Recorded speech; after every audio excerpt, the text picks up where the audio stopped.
the chairperson, Prasanna Vasanadu, the special guest, Dr. Maria Zina Johnson, the incoming president, Ms. Sudha Shivkumar, ladies and gentlemen, mostly ladies and a few gentlemen. Thank you very much for the invitation. It is such a joy for me to be here today. I must start by saying that two or three mishaps led to this outcome. The first being that I think the Chief Minister was the originally invited guest, and then he called me and said I should go instead. The second, when I accepted, I didn't remember that today was my birthday, and so I accepted. And the third was that I didn't anticipate how many visitors I would get today. So I had actually planned to do something, go home, change into a suit, and come here before for this function. But as it is, even dressed as I am, I came late. So I apologize. I couldn't plan ahead for the crowds that showed up at my place today. But nonetheless, accidental as it may be, I genuinely am very happy to be here.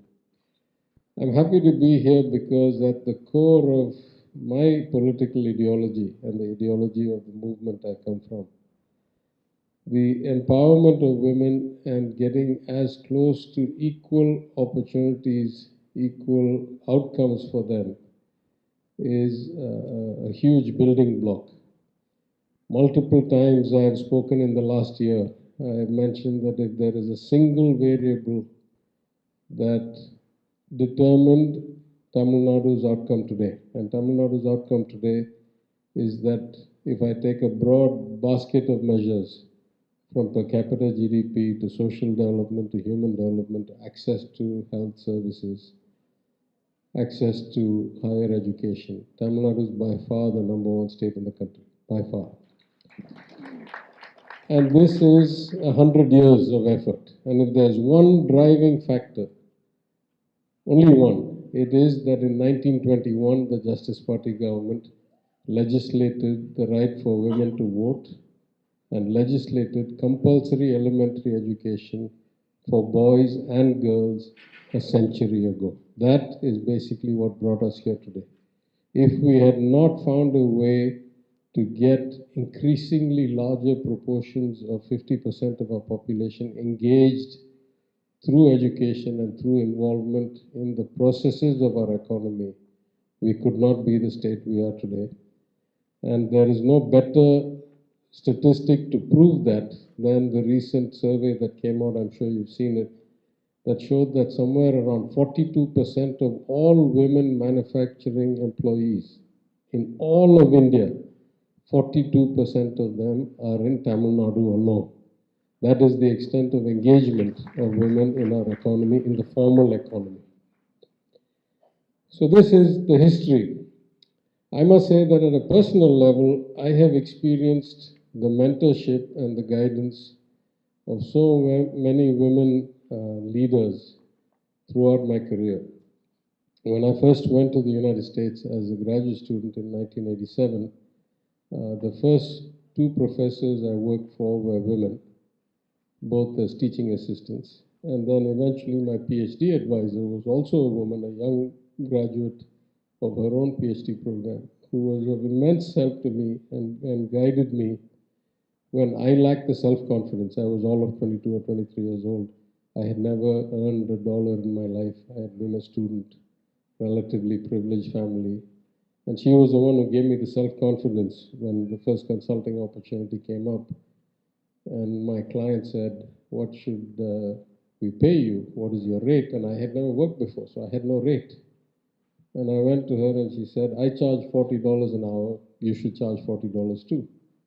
I said, no, but you're a professor and I'm a grad student. She said, yeah, about a year ago, I was a grad student too. And in like 2 years, you'll be a professor. What does it matter? Charge them $40 an hour. And that was the beginning of my professional career back in the United States. When I went to Wall Street as a very late bloomer, I went at the age of 35. I may have been the oldest hire in Lehman Brothers. as an associate. Then eventually became managing director in 7 years, which may have been the fastest rise. But when I went there, the two traders who mentored me, who taught me the ropes, who taught me the language, were both ladies who had significant trading experience, and in my opinion, would have succeeded much further, faster had they been men.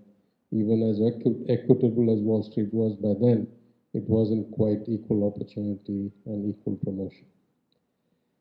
As a way of benefiting my institutions and wherever I have worked since then, I have been always an advocate for increasing the participation of women. When I came to India upon the demise of my father as an expatriate, and I set up and ran a large organization at Lehman Brothers, I expanded the hiring, which till then had only happened at the IITs in undergraduate and a few IIMs, to other commerce colleges, to the Sri Ram College of Commerce, to the Lady Sri Ram College, to other places.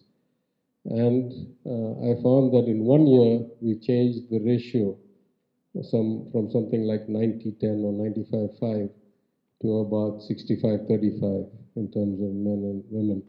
And we benefited immensely from it. You know, it wasn't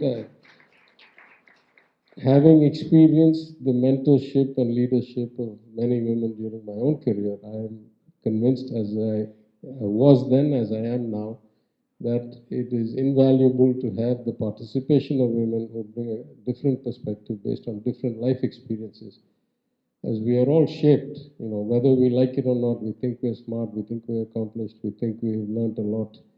At the end of the day, we are shaped by our path in life. What we have seen, the perspective we develop, is all based on, you know, journey, the experience.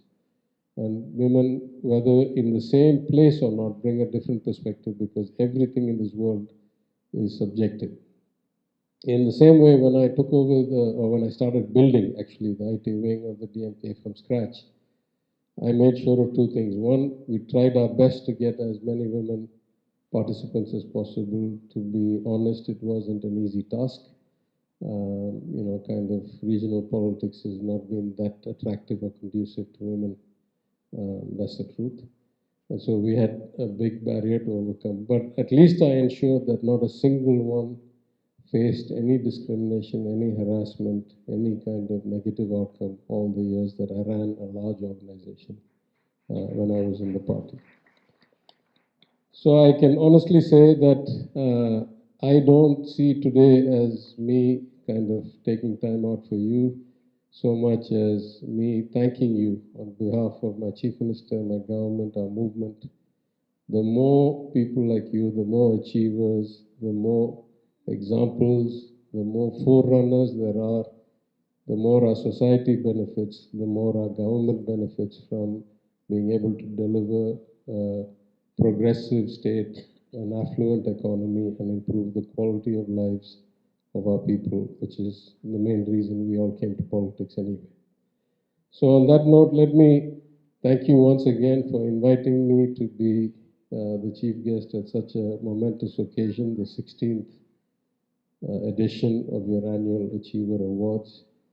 I congratulate every single person who was nominated, and especially those who have been selected to be the winners. I applaud the organization itself for the value it brings to the network, to individuals, to your members. I hope there will be more impact of your efforts. I hope there'll be more members, more successes, more competition for the awards because there are many brilliant achievers. And I wish all of you the very best. Thank you very much.